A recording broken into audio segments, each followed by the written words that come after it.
All right, here we go. I spent a day at the beach. I'm not used to sun, so I kind of hide away from the sun. I'm having another day at the beach. Oh, poor me, right? It's beautiful. I have like the best office ever. I laid myself with like sunscreen everywhere. It's everywhere. And then I put lots of, I have old lady makeup. I got old lady makeup on my face all over the place so that no sun. I don't like sun. I turn like I become a cheetah. Okay, enough about me. June 21st, here we go. Let no one be slow to seek wisdom when he is young, nor weary in the search thereof when he is grown old. For no age is too early or too late for the health of the soul. So it's Epictetus, AD 55 to 135. Seeking is in style, no matter what the season. Maybe old dogs can't learn new tricks, but we're not dogs. We're Homo sapiens with 85 cubic inch brains. When we were getting sober, a few of us expected to hang around with this group of losers any longer than we had to. When we'd been around for a few months and noticed other members still going to meetings every week after years in the fellowship, we wondered if they lacked imagination or got some sick satisfaction from watching the younger members vibrating in discomfort. For some, 12 and 12 meeting attendance is a finite commitment until we get our bearings. For others, recovery is a way of life, a lifelong learning program. Those who quit meetings are not closed-minded and have not stopped growing. This is an individual journey, and where our roads take us and how we manage is so unique. It could take a lifetime to find someone working the program exactly the way we do. Many of us may mimic someone in one aspect of their program, but are worlds apart in another aspect of recovery. Relapse can happen. How many times will it take to get this thing? Relapse is a characteristic of the disease more than a statement about how willing or hardworking we are. They don't tell a cancer patient to come back when they are serious about getting well after they fall out of remission. Sobriety, like life, is something we just keep working at.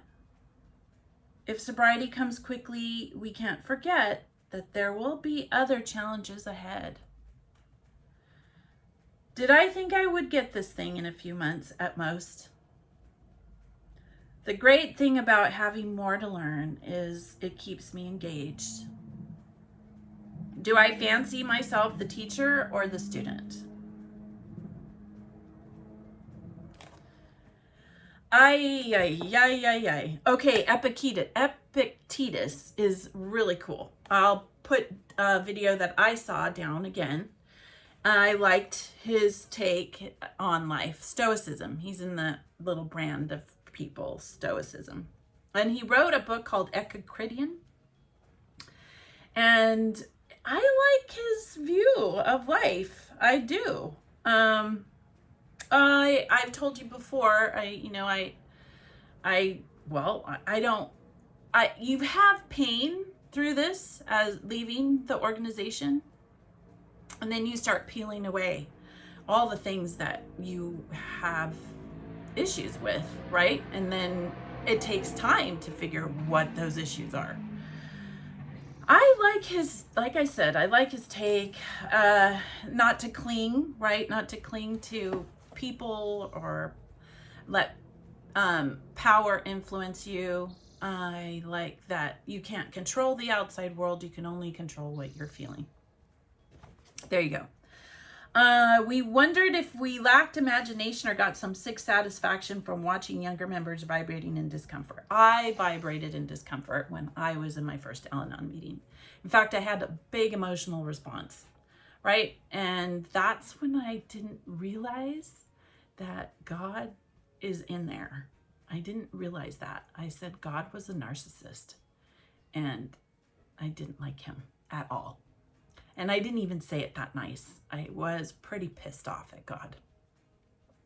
And I'm so grateful. I don't believe in any God anymore. I don't believe in Satan anymore. I don't believe in any of that stuff. That's just gone. I'm done. I'm over it. I do realize that this is part of my deconstruction. Now you have your own, okay? So you're on your own journey. As it says, you're on your own path. We're all unique. How we get there is all different. It doesn't make it wrong. What I like about Epictetus is that he appreciated that we could all have differences, right? And we can still all get along. And not to be too offended over people, because it's part of a learning process of life. You just let them be, right? Having not having a controlling attitude, not trying to control the situation. I think when I realized early, it was hard for me. It was really hard at the beginning when my mom didn't talk to me. And so I really wanted her approval in so many ways in life. And I realized that I wasn't going to get it. I was never going to get that woman's approval. And so, I couldn't control her, and she wanted to control me. So there was a point in my relationship with my mother where I just let it go. And that is what he is explaining. You can hold on, and it's just more painful the more you're holding. So to let it go, to let things go, I've learned that in the process of life. Like, things don't matter. I always tell my kids and my husband, and I have to remind myself, things don't matter. People matter. People matter. And so when we've traveled to across the country, I've had to let beautiful things go. You wonder, oh, will I get these things back? The same with people, you have to let them go. They're beautiful people. You can see their good qualities. They don't like you anymore for whatever reason. It could be you are an alcoholic. It could be that you have left the organization and you're not doing what they want you to do. It could be you decided to disassociate yourself. It could be you were disfellowshipped. There's a whole host of things that it could be.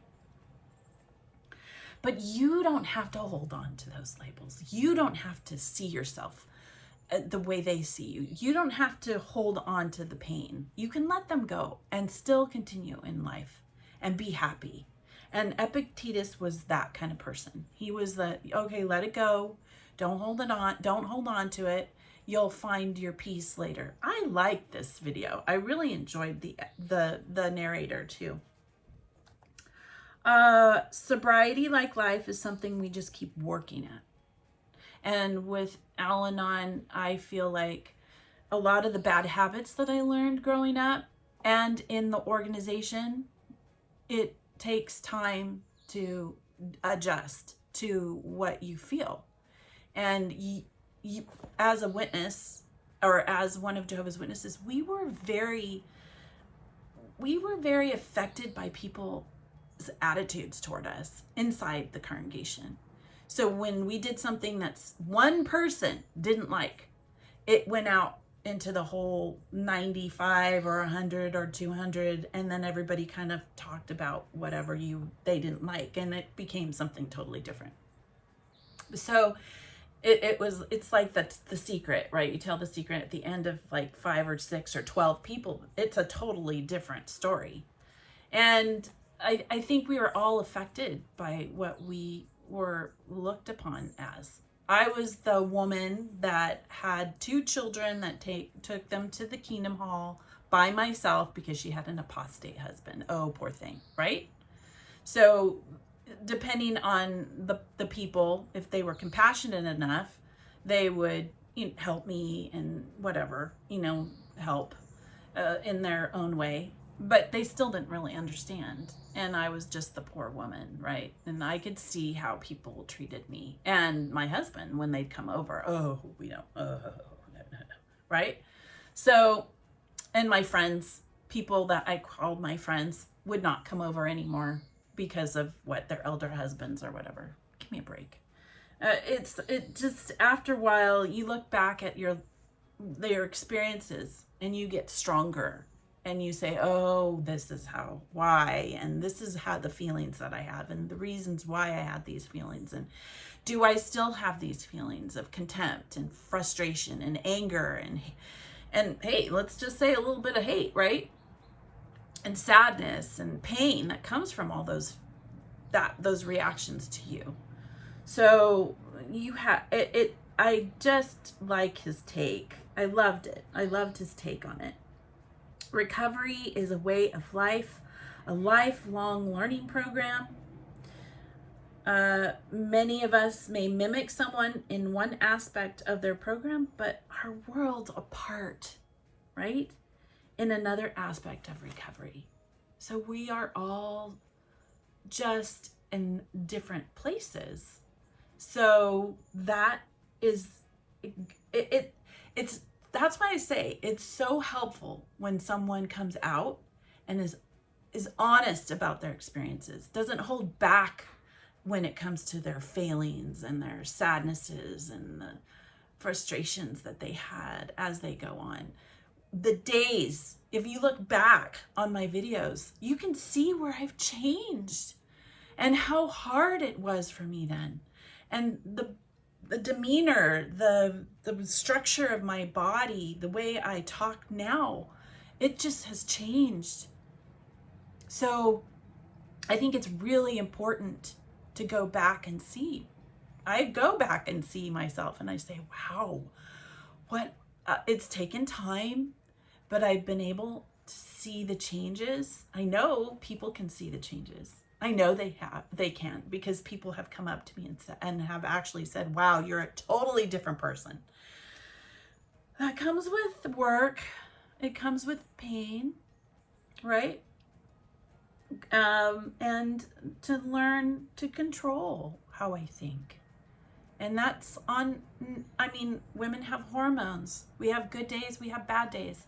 We have sadnesses that happen to us in our lives. We have our health problems that we have to deal with. And as we age, we continue to have our health problems. It's not like we're getting younger. So how we deal with that in our minds, what helps us get through that process, and the positivity that we can carry along with us when everything else is falling apart. So learning how to deal with that quietly, right? Doing it yourself. Learning how to put yourself back together when things are falling apart. It's not an easy road, but it is possible. Do I do it alone? No, I have people I call when I'm having a hard time. And so it makes a difference. And I encourage you, if you can, find those people. And do I have a mentor? Sort of. She doesn't know it. But she's my mentor, and I'm really grateful that she spends the time that she does with me. So, yeah, I'm hoping this helps you, right? I know, okay, this one point, it says they don't tell a cancer patient to come back when they are serious about getting well after they fall out of remission, right? Sobriety, like life, is something we just keep working at. So if you're an alcoholic, I know that I'm coming from the standpoint of an observer. My dad always had a rough spot in life. As he was progressing and as he stopped his drinking, he would have a rough patch. And it was, for us, it was devastating. But now that I've met Dr. Mate through YouTube, of course, this particular doctor helped me so much understand that addiction is addiction is addiction. It doesn't matter what it is. Now, how it affects other people, yes, there's dry drunks, there's drunks, there's the people that drink and then are horrible to their families. I never experienced that. My dad wasn't a mean drunk. In fact, he was a very happy drunk, and he would just hurt himself. Could he hurt someone else in the process? Yes. He got in his trucks and his cars, and he could have hurt someone else, and he could have hurt us while he was driving. So driving drunk, no excuses, right? You can kill people. And so, yeah, you can kill people.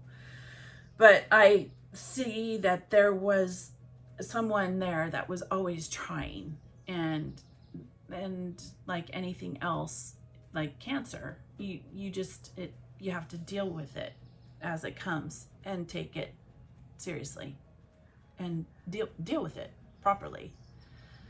Otherwise, it can hurt you and others as well. So it's a lot. I know it's a lot, but don't give up. It's a lifelong learning program, right? With no strings. I mean, you don't have to like what they say, and then you don't have to like the readings either.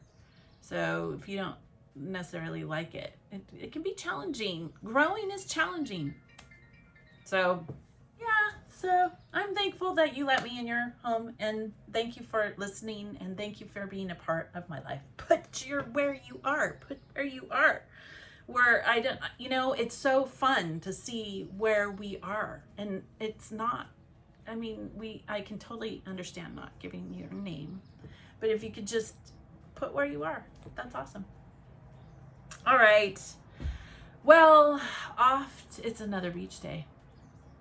So I see how I'll do. I was pretty exhausted from yesterday, but yeah, it's part of, it's part of my job. So poor me. I hope all is well. I send you peace, abundance. I send you peace, abundance of peace and life, a happy life today. I hope you're doing good. I hope you slept good. I hope you feel good today, and just hang on. And one more day. Yay, we did it. I hope you're having a good day. I hope you're doing well. I hope your families are doing well. Follow your bliss and be good humans.